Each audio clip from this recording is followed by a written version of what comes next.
नमस्कार दोस्तों, मेरे चैनल क्लासरूम विद आदित्य में आपका स्वागत है। दोस्तों, ये सीरीज़ जो है वो एनसीईआरटी साइंस ओरिएंटेड है। क्लास 6, 7, 8 की मैं यहाँ पर आप लोगों के लिए एनसीईआरटी शुरू कर रहा हूँ। इस वीडियो में जो है वो हैंड रिटन नोट्स हैं। हैंड रिटन नोट्स को मैं एलोबोरेट करूँगा और जिन वीडियोज़ में साइंस को या जिन वीडियोज़ में सब्जेक्ट को बोर्ड पे समझाने की ज़रूरत होगी वहाँ पर मैं आपको बोर्ड पे भी समझाऊंगा। ठीक है, तो यहाँ पर क्लास 6 की एनसीईआरटी से मैं शुरू कर रहा हूँ और क्लास 6 की एनसीईआरटी से शुरू करते हुए ये बताना चाहूँगा कि ये वीडियो आपका इम्पोर्टेंट होगा सीटेट वालों के लिए, यूपीएससी वालों के लिए, इसके साथ में जो स्टेट पीएससी के एग्ज़ाम्स देते हैं उनके लिए, सारे कंपटीशन एग्ज़ाम वालों के लिए जिसमें साइंस पूछी जाती है, इसके साथ में जो एकेडमिक वाले बच्चे हैं क्लास 6, 7, 8 के फ़िलहाल, तो उनके लिए भी ये वीडियो इम्पोर्टेंट होगा।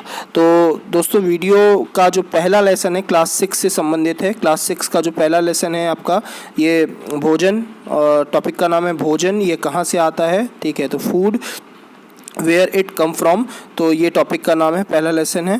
तो इसको स्टार्ट करते हैं, लेकिन उसके पहले आपसे एक रिक्वेस्ट है, अगर आपने हमारे चैनल को लाइक, सब्सक्राइब और शेयर नहीं किया तो ऐसा ज़रूर करें और राइट साइड का बेल आइकन जरूर प्रेस करें ताकि नए वीडियो अपलोड होने पर नोटिफिकेशन आपको मिलता रहे। तो चलिए दोस्तों, वीडियो स्टार्ट करते हैं।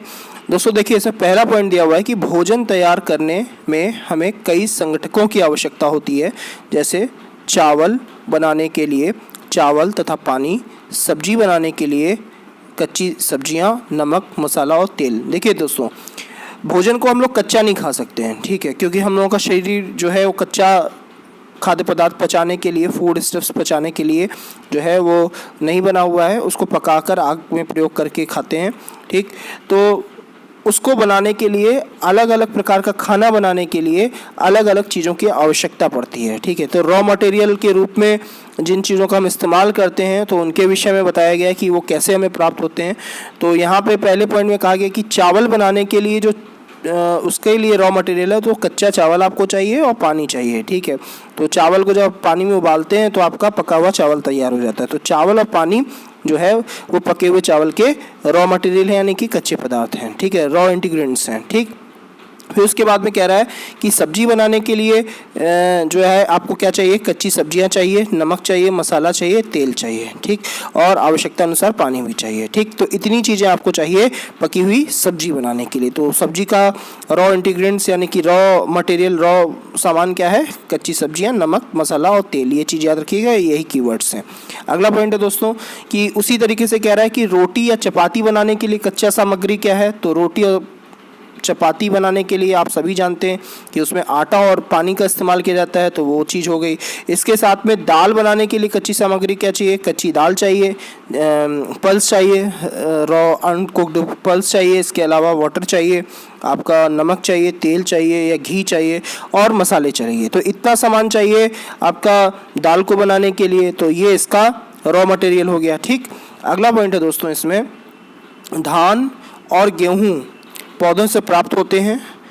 दूध, अंडा, मुर्गा, मछली, झींगा, मांस आदि हमें जंतुओं से मिलते हैं। तो देखिए दोस्तों कि धान, गेहूँ पौधों से मिलने वाले पदार्थ हैं। ठीक है, तो वे पदार्थ, वे खाद्य पदार्थ जो पौधों से मिलते हैं, तो धान और गेहूँ प्रमुख इसमें बता रहा है। फिर उसके बाद में कह रहा है कि जंतु शरीर से हमें क्या क्या मिल सकता है। तो दूध मिल सकता है, अंडा मिल सकता है, मुर्गा मिल सकता है, मछली मिल सकती है, झींगा मिल सकता है। झींगा जो है वो संघ आर्थ्रोपोडा, फाइलम आर्थ्रोपोडा का एक एनिमल है जो कि समुद्रों में मुख्य रूप से मिलता है। फाइलम आर्थ्रोपोडा के अंतर्गत कीड़े आते हैं, आगे मैं बताऊंगा। ठीक है, बहुत बड़ा फाइलम है ये, दुनिया का सबसे बड़ा फाइलम है। ठीक है, दुनिया का सबसे बड़ा संघ है जंतु विज्ञान में, जूलॉजी में। ठीक, फिर उसके बाद में आपका फ्लश यानी कि मीट, ये हमें जंतुओं से मिलता है। फिर क्या कह रहा है अगला पॉइंट, चौथा पॉइंट क्या कह रहा है दोस्तों, कह रहा है कि धान व गेहूं के पौधे खेतों में पंक्ति के में लगाए जाते हैं। तो धान और गेहूं या कोई भी पौधा हो वो खेतों में एक क्रम के रूप में, एक निश्चित दूरी के अनुसार लगाए जाते हैं ताकि उनमें न्यूट्रिशन जो है उनके लिए अच्छे से प्राप्त होता रहे। ठीक है, और प्रकाश और हवा, पानी के लिए उनको संघर्ष ना करना पड़े और एक स्पेस बना रहे और एक क्रमबद्धता के रूप में वो आगे बढ़ते रहें, इसलिए इनको सीरीज में लगाते हैं खेतों में। ठीक, फिर अगला पॉइंट दोस्तों कह रहा है इसमें जंतुओं से हमें जाता उत्पाद भी प्राप्त होते हैं। तो जंतुओं से हमें जाता उत्पाद मिलते हैं। इसका मतलब क्या हुआ, जाताओं का मतलब होता है फाइबर प्रोडक्ट्स। ठीक है, तो बहुत सारे ऐसे जानवर होते हैं जो कि हमें फाइबर देते हैं, जैसे ऊन जो है एक फाइबर कंटेंट है, ठीक है। तो ऊन भेड़ से मिलता है, ठीक है। तो इसी तरीके से वो जातो प्रोडक्ट है, ठीक। अगला पॉइंट दोस्तों क्या कह रहा है इसमें, गाय, बकरी, भैंस दूध देने वाले सामान्य पशु हैं, ठीक। ये सब जानते हैं, गाय, बकरी, भैंस के दूध का प्रयोग किया जाता है। फिर उसके बाद में ऊँट, भेड़, पालतू याक, रेंडियर से भी दूध मिलता है। तो ये एक ऐसे पशु हैं जो सामान्यतः सब कोई नहीं पालता, लेकिन क्षेत्र विशेष में रहने वाले लोग इसको पालते हैं। जैसे ऊँट से भी दूध मिलता है, भेड़ से भी दूध, जो लोग भेड़ पालन का काम करते हैं, ठीक है, शीप कैटल को के रूप में पालते हैं, ठीक है, उससे दूध प्राप्त करते हैं। पालतू याक तिब्बत वगैरह के क्षेत्र में, पहाड़ी क्षेत्रों में एक आपका भैंस लायक एक जानवर होता है, गाय की तरह से एक जानवर होता है, ठीक है, ऑक्स लायक एक जानवर होता है, उसी तरीके से दिखने में, उसके बड़े बड़े बाल होते हैं, ठीक है, ठंड से बचाने के लिए। तो वो याक होता है, उसको लोग पालते हैं, तो उससे फ्लैश भी लेते हैं और आपका दूध भी लेते हैं। रेंडियर हिरन की तरह से एक जानवर होता है रेंडियर। तो आप लोगों ने देखा होगा 25 दिसंबर सेंटा क्लॉज का एक जो है उनकी एक बग्घी देखी होगी उड़ती हुए, और वो उसको हिरण उड़ा कर ले जाते हैं, ठीक है। तो वो रेंडियर हैं। ठंडे प्रदेशों में, उच्च अक्षांशों में, हाई जो है लैटिट्यूड्स में ये प्राप्त होते हैं, उससे भी लोग दूध लेते हैं, ठीक, याद रखिएगा। एक चीज़ और, जो जाता उत्पाद है वो आपके सिर्फ भेड़ से ही नहीं प्राप्त होते, यानी कि ऊन जो है वो सिर्फ आपका फाइबर जो है वो भेड़ से नहीं मिलता, याक से भी, जो क्षेत्र विशेष में रहने वाले लोग हैं, याक से भी प्राप्त करते हैं, ठीक, ऊँट से भी प्राप्त करते हैं, रेंडियर से भी प्राप्त करते हैं। तो इस तरीके से अलग अलग क्षेत्रों में अलग अलग पशुओं से भी फाइबर्स, उनके शरीर से बाल जो है फाइबर्स, जातो रेशे प्राप्त किए जाते हैं, ठीक। फिर अगला पॉइंट कह रहा है इसमें दोस्तों कि मक्खन, क्रीम, घी, पनीर, दही आदि ये सब दूध के विभिन्न उत्पाद हैं। तो ये प्रोडक्ट होते हैं मिल्क के, ठीक, मक्खन, क्रीम, घी, ये सब प्रोडक्ट हैं। फिर क्या कह रहा है अगला पॉइंट दोस्तों कि इडली बनाने में कच्ची सामग्री चावल, उड़द की दाल, नमक, जल है। इसमें चावल और दाल पौधों से प्राप्त होता है। तो देखिए, चावल और दाल जो है वो मुख्य सामग्री है इडली बनाने की। इडली एक साउथ इंडियन डिश है, साउथ इंडियन सामग्री है, खाद्य पदार्थ है, ठीक, बहुत सारे लोगों ने खाया होगा इसको। इसमें उड़द की दाल और चावल का मुख्य भूमिका होती है। ये पौधों के उत्पाद हैं, पेड़ों से मिलते हैं। इसके अलावा जो है नमक, वो समुद्रों और नमकीन झीलों से मिलता है। जल सब जानते हैं, ठीक है, जल समुद्रों में, नदियों में, ठीक। इसके अलावा भूमिगत जल होता है, ठीक, समुद्री जल का इस्तेमाल नहीं किया जा सकता, लेकिन जल जो है वो विभिन्न स्रोतों के माध्यम से, वर्षा से इस तरीके से प्राप्त किया जाता है, उसको का एकत्रण किया जाता है। फिर अगला पॉइंट क्या कह रहा है, चिकन करी बनाने की कच्ची सामग्री क्या है कि चिकन करी बनाने की, यानी कि मुर्गे की करी बनाने की कच्ची सामग्री क्या है, चिकन है, मुर्गा है, ठीक है, मसाला है, तेल है, और या घी है, पानी है, ठीक, और नमक है, ठीक। ये सब आपकी जो है वो मुर्गे की करी यानी कि चिकन करी बनाने में प्रयुक्त कच्ची सामग्री है, ठीक है, रॉ मटेरियल है। देखिए, इसमें चिकन और घी जो होता है वो आपका जंतु उत्पाद है, एनिमल प्रोडक्ट है, जबकि मसाला और तेल जो है वो आपका प्लांट का प्रोडक्ट है, ठीक। फिर कह रहा है कि खीर बनाने के लिए रॉ मटेरियल क्या होता है, तो खीर बनाने के लिए जो है वो आपका कच्ची सामग्री के रूप में दूध और चावल और चीनी का इस्तेमाल करते हैं। इसमें दूध जो है वो एनिमल प्रोडक्ट है, जबकि चावल और चीनी कैसा है, वो आपका प्लांट प्रोडक्ट है। चीनी गन्ने से मिलती है या चुकंदर से मिलती है, फिर चावल का भी पौधा होता है। उसी प्रकार से अगला पॉइंट है दोस्तों, पौधे हमारे भोजन का प्रमुख स्रोत होते हैं। पौधे हमारे भोजन का प्रमुख स्रोत होते हैं। वे विभिन्न भागों, उसके विभिन्न भाग जो है जैसे पत्ती, फल, जड़, तना आदि भोजन के रूप में प्रयोग किए जाते हैं। देखिए, पौधे जो होते हैं उसके विभिन्न भाग खाए जाते हैं अलग अलग पौधों के, ठीक है। तो पत्तियों का इस्तेमाल फल उनके भोजन पदार्थ के रूप में करते हैं, फल का, जड़ का, तने का, इन सब का भोजन पदार्थ के रूप में प्रयोग करते हैं। फिर देखिए अगला पॉइंट क्या कह रहा है दोस्तों, सीताफल, काशी फल या कद्दू के फूल को चावल की पिट्ठी में डुबो करके उसको तल करके उसकी पकौड़ी बनाते हैं। तो कुछ जगहों पर सीताफल यानी कि कद्दू या काशी फल के फूलों को चावल की पिट्ठी यानी कि चावल के, राइस के पेस्ट में डुबोते हैं, ठीक है, पिट्ठी में डुबोते हैं, पेस्ट में, उसके घोल में डुबो करके और उसको तलते हैं, ठीक है। फिर उससे पकौड़ी का निर्माण किया जाता है, ठीक, याद रखिएगा। फिर अगला पॉइंट है दोस्तों, कुछ पौधों के 2 से अधिक भाग खाने योग्य होते हैं, जैसे सरसों के बीजों से तेल मिलता है और पत्तों का साग बनता है। तो देखिए कुछ पौधे ऐसे होते हैं जिनके 2 से अधिक भाग खाए जाते हैं, जैसे कि सरसों से उनके जो सीड्स से होते हैं, सीड्स से तेल प्राप्त होता है उनको स्पिल करके, ठीक है। और इसके अलावा जो पत्ते होते हैं वो साग बनाने के काम में आते हैं, ठीक है। आप लोगों ने सुना होगा सरसों का साग और मक्के की रोटी, ये एक फेमस जगह, पंजाब की फेमस डिश है, ठीक है। तो ये प्लांट एक है सरसों का, मस्टर्ड का, लेकिन आपको इसके 2 पार्ट से अलग अलग चीज़ें प्राप्त हो रही हैं। पत्ते से साग बन रहा है और इसके अलावा तो उसके बीजों से, सीड से तेल प्राप्त हो रहा है, ठीक। उसी प्रकार से केले के फल को भी हम केला जो होता है उसका फल और फूल भी, उसके 2 पार्ट हैं अलग अलग प्लांट्स के, तो उसका भी हम लोग इस्तेमाल करते हैं। बहुत सारी जगहों पे फूलों से अलग अलग प्रकार के डिशेस बनती हैं केले के फूल से। और इसके अलावा जो केले का फल है उसको ओवरऑल सभी जानते हैं, सभी लोग खाते हैं, ठीक है। पूरे विश्व में उसका सेवन किया जाता है, उसको यूज़ किया जाता है, उसका कंजम्पशन किया जाता है केले के फल का, ठीक है। ये चीज़ याद रखिएगा। तो केले का भी प्रयोग, उसके फूल का और उसके फल का प्रयोग भी, 2 प्रोडक्ट्स का प्रयोग भी एक ही प्लांट का होता है खाने के रूप में, कंजम्पशन के रूप में। फिर क्या कह रहा है अगला पॉइंट दोस्तों, कह रहा है कि बैगन पौधे का फल है, मिर्च और मसाले भी फल है। तो जो बैगन होता है और मिर्च होता है और मसाले होते हैं, स्पाइसेस जो होते हैं, ये फल होते हैं, ठीक है। ये चीज़ याद रखिएगा, प्लांट्स के फ्रूट्स हैं, ठीक। तेल पौधों के बीज से मिलता है, तो सीड से क्या मिलता है आपको, उसको स्पिल करके आपका तेल मिलता है। किन किन चीज़ों से सामान्यतः तेल लेते हैं, तो मूंगफली से तेल लेते हैं, सरसों से तेल लेते हैं, सोयाबीन से तेल लेते हैं, इनके बीजों का यानी कि सीड्स का इस्तेमाल किया जाता है, ठीक।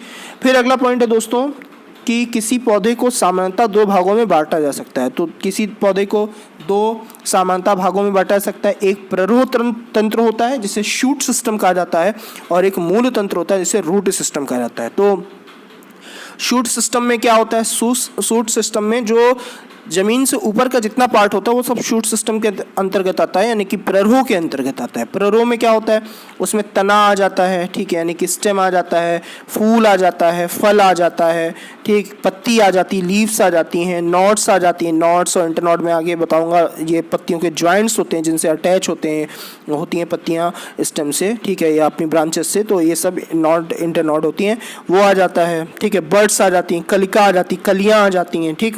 ये सब का सब किस में आता है, ये आपका शूट सिस्टम यानी कि प्ररोह तंत्र में आता है। जबकि जो जड़ होती है यानी कि रूट होती है, उसके 2 पार्ट होते हैं, ठीक है। इसमें प्राथमिक मूल यानी कि रूट, प्राइमरी रूट होती है, और दूसरी क्या होती है, दूसरी होती है आपकी द्वितीयक मूल यानी कि आपका सेकेंडरी रूट होती है। तो ये 2 पार्ट जो होते हैं ये आपके रूट के पार्ट होते हैं, ठीक है। तो और इस पूरे प्राइमरी रूट को और सेकेंडरी रूट को मिलाकर क्या कहा जाता है, इनको कहा जाता है मूल तंत्र यानी कि रूट सिस्टम। पहला वाला क्या है, शूट सिस्टम, और दूसरा वाला आपका रूट सिस्टम। जो जमीन के ऊपर दिख रहा है वो शूट सिस्टम का पार्ट है, और जो जमीन के नीचे दिख रहा है वो रूट सिस्टम का पार्ट है, ठीक है दोस्तों। अब अगला पॉइंट है दोस्तों, इसमें देखिए दोस्तों, इसमें अगला पॉइंट है कि अपने आसपास के अनजान पौधों पर यह देखने के लिए परीक्षण नहीं करना चाहिए कि वे खाने योग्य हैं कि नहीं, क्योंकि कभी कभी पौधे विषैले भी हो सकते हैं। तो हर पौधे को नहीं खाया जा सकता, ठीक, क्योंकि उसमें पॉइजन भी हो सकता है और पॉइजन से कोई नुकसान भी पहुंच सकता है शरीर को। इस कारण से ये कभी टेस्ट नहीं करना चाहिए कि ये चीज़, ये पत्ती या ये फल जो है हमेशा खाने योग्य है कि नहीं, ये कभी भी उसकी प्रैक्टिस नहीं करनी चाहिए, उसको टेस्ट नहीं करना चाहिए, एक्सपेरिमेंट इस तरीके का कभी नहीं करना चाहिए। फिर देखिए दोस्तों, अगला पॉइंट क्या कह रहा है, अंकुरित मूंग अथवा चना का प्रयोग अल्पाहार के रूप में भी करते हैं। तो अंकुरित मूंग, जो स्प्राउट्स आप लोगों ने खाए होंगे, तो उसमें मूंग की दाल का प्रयोग होता है और चने का प्रयोग होता है। तो इसका प्रयोग जो है वो अल्पाहार यानी कि नाश्ते यानी कि ब्रेकफास्ट के रूप में किया जा सकता है। बहुत बढ़िया ब्रेकफास्ट माना जाता है इसे। दोनों प्रोटीन के सोर्स हैं, चना भी और मूंग भी, ठीक, और प्रोटीन बॉडी बिल्डअप करने में मदद करता है, ठीक, याद रखिएगा। फिर अगला पॉइंट दोस्तों, मधुमक्खियाँ फूलों से मकरंद यानी कि मीठा रस एकत्र करके अपने छत्ते में भंडारित करती हैं, जिसे शहद कहते हैं। तो शहद क्या है, हनी क्या चीज़ होती है? मधुमक्खियाँ जो होती हैं, हनी भी होती हैं जो, वो फूलों का नेक्टर लेती हैं, नेक्टर इकट्ठा करती हैं, ठीक है, मीठा रस इकट्ठा करती हैं और उनको स्टोर करती हैं अपने छत्तों में, बी हाइव्स में। उसी को क्या कहा जाता है? उसी को आपका हनी कहा जाता है। फिर अगला पॉइंट है दोस्तों कि फूल तथा उनका मकरंद वर्ष के केवल कुछ समय में ही उपलब्ध होता है, अतः मधुमक्खियां इस मकरंद का भंडारण कर लेती हैं ताकि पूरे वर्ष इसका उपयोग किया जा सके। अतः ऐसे छत्तों से मधुमक्खियों द्वारा भंडारित भोजन का शहद के रूप में प्रयोग करते हैं। तो देखिए दोस्तों, फूल हमेशा तो रहते नहीं है पौधों पर, एक सर्टेन टाइम होता है उनके खिलने का और वो उसमें प्राप्त होते हैं, ठीक है, उसी सर्टेन पीरियड में। तो होता क्या है कि मधुमक्खियाँ उसी सर्टेन पीरियड में जो है फूलों का नेक्टर यानी कि मकरंद इकट्ठा करती हैं, उसको स्टोर कर लेती हैं, ठीक है, अपने बी हाइव में, छत्ते में इकट्ठा कर लेती हैं और उसी को एड फूड के रूप में सर्वाइव करने के लिए इस्तेमाल करती हैं अपना, ठीक है। तो ये चीज़ आपकी इसमें बताई जाए, जिसे हम लोग क्या कहते हैं? शहद कहते हैं। फिर देखिए दोस्तों क्या कह रहा है कि कुत्ता बिल्ली सर्वाहारी है, ठीक, भैंस बकरी गिलहरी शाकाहारी है, छिपकली कीट खाती है और कबूतर भी शाकाहारी है। देखिए 3 तरीके का कैटेगराइजेशन एनिमल्स में किया गया है, 3 तरीके का वर्गीकरण किया गया है, जैसा बहुत सारे लोग जानते होंगे। पहला शाकाहारी जंतु होते हैं, ठीक है, यानी कि हर्बीवोर होते हैं। दूसरा क्या होते हैं?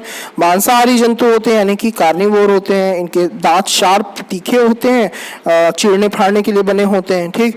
इसके अलावा आपका तीसरी जो कैटेगरी है वो सर्वाहारी की होती है, ओमनीवोरस की होती है, ठीक है, यानी कि ये प्लांट्स प्रोडक्ट को भी खा सकते हैं और इसके साथ साथ में अब वो एनिमल प्रोडक्ट को भी इस्तेमाल कर सकते हैं। तो ये आपका इसमें बताया जाएगा 3 कैटेगराइजेशन है। इसी में बताया जाएगा कि जो कुत्ता और बिल्ली होता है, ठीक है, आपका जो कैट और डॉग है वो ओमनीवोरस है, यानी कि सर्वाहारी है, तो प्लांट प्रोडक्ट भी खा सकता है और वो एनिमल प्रोडक्ट भी खा सकता है। फिर उसके बाद में भैंस बकरी गिलहरी ये क्या है? शाकाहारी हैं, याद रखिएगा, शाकाहारी हैं। छिपकली कीट खाती है, तो कैसी हो गई? ये भी आपकी कार्निवोर हो गई, यानी कि मांसाहारी हो गई। कबूतर कैसा हो गया?